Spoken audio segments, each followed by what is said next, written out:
Good morning friend, welcome to my channel Richa कहानी संग्रह। Please like share and subscribe my channel. आज की कहानी नालायक बेटा। आज शाम से ही विनोद जी को बेचैनी सी हो रही थी। जी घबरा रहा था, सांसें तेज चल रही थी और दिल में टीसन सी हो रही थी। ऐसी औलाद भगवान किसी को ना दे। विनोद जी की पत्नी बड़बड़ाई और अपने पति को समझाने लगी, कुछ न होगा। जब हमने ये घर उसके नाम किए ही नहीं तो क्या कर लेगा वो। सब तेरे ही लाड प्यार का नतीजा है। बहुत सिर चढ़ा रखा था तुमने। जब भी कोई गलती करता तुम उसे छुपा लेती थी, और जब भी मैं डांटता मुझे कसम देकर रोक लेती थी कि कितनी मन्नत से तो एक औलाद हुआ है, और आप है कि हर वक्त उसे डांटने पर उतारू रहते हैं। भगवान कुपित हो जाएंगे हम पर, यही बोलती थी ना तू। अब भुगतो। विनोद जी की पत्नी सुरभि बस चुपचाप अपने किए हुए गलती पर आंसू बहा रही थी। आखिर ऐसा क्या हुआ था उनके साथ? क्या किया था उनकी औलाद ने? विनोद जी और सुरभि मध्यवर्गीय परिवार से थे। खाता पीता परिवार था। बस एक कमी थी तो औलाद। शादी के 6 वर्ष बीत गए और संतान अभी तक नहीं हुआ। आंगन अभी भी सोना। बहुत सारे डॉक्टरों और जाने कितने मंदिरों के चक्कर लगाने पर उनके घर में कुलकारी गूंजी। उस बच्चे के आने से उनका अंधेरा जीवन में रोशन आ गया, इसलिए बच्चे का नाम रखा रोशन। माँ का लाडला था रोशन। उसे सुरभि जी ऐसे संभालती थीं मानो आंखों के बीच पुत्री हो। जब भी कोई गलती करता तो पिता से छुपा देती। वो जो भी जिद करता सुरभि उसे सब देती। विनोद जी ने कई बार कहा, ऐसे इसकी हर बात मत माना करो। सही बात मानती हो वो तो ठीक है, परंतु गलत बात भी मान लेती हो, ये ठीक नहीं है।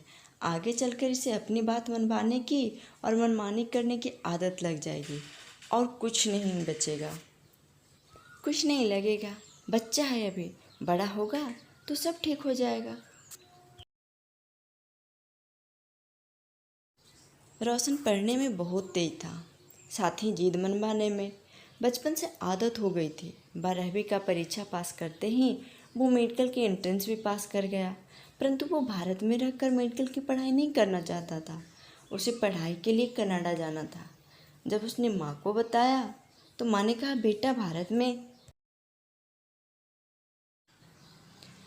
पढ़ ले, उतना पैसा कहाँ है हमारे पास। देख माँ, मैं तो कनाडा के ही मेडिकल में पढ़ाई करूँगा, बाकी आप सोच लो हमें पढ़ाना चाहती हो या नहीं। भाई ये क्या बात हुई कि कनाडा में भेजोगे तो पढ़ूँगा, नहीं तो नहीं। बता रोशन, पैसे कहाँ से आएंगे जो तुझे कनाडा भेजूँ? सुरभि जी चिंतित होते हुए बोली,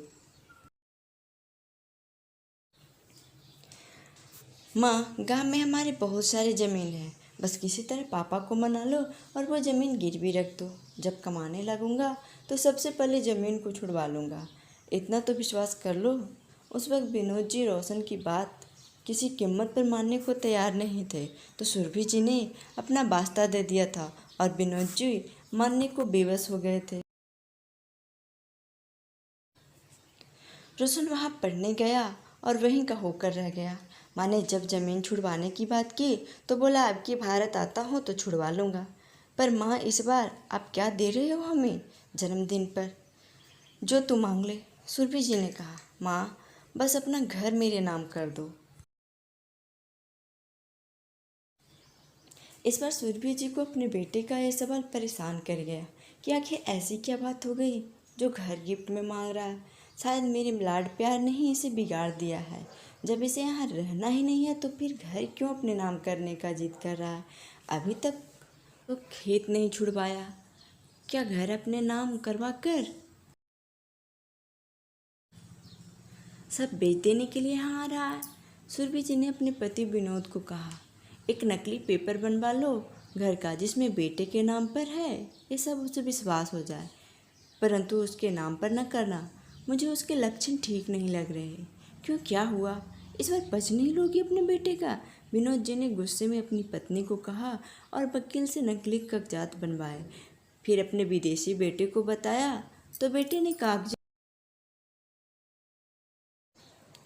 के फ़ोटोज़ मांगे, और जब विश्वास हो गया कि घर मेरे नाम हो चुका है तो माँ को बोला, माँ आप पापा से बात कर लो, क्या रखा है भारत में, सारा खेती बाड़ी घर सब बेच देते हैं, आप और पापा यहाँ आकर आराम से रह लेना, वहाँ अकेले क्या करोगी, वैसे पापा भी रिटायर हो गए हैं, परंतु बेटा जिस घर ने तुम्हें गोद में पाला और जिस खेत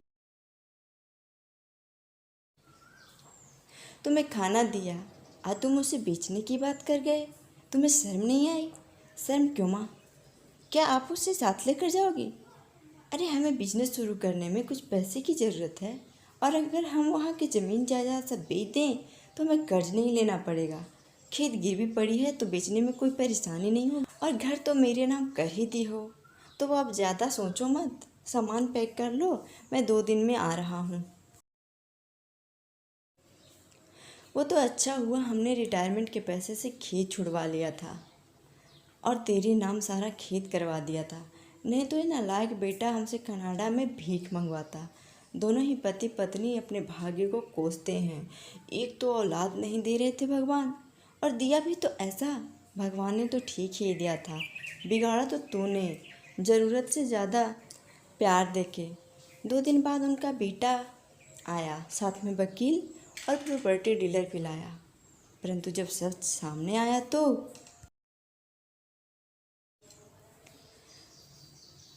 बौखला गया। आज पहली बार उसकी जीत पूरी नहीं हुई। देखते हैं जब और बूढ़े हो जाएंगे तब कौन संभालेगा आप दोनों को। मैं तो अब ले जाने से रहा।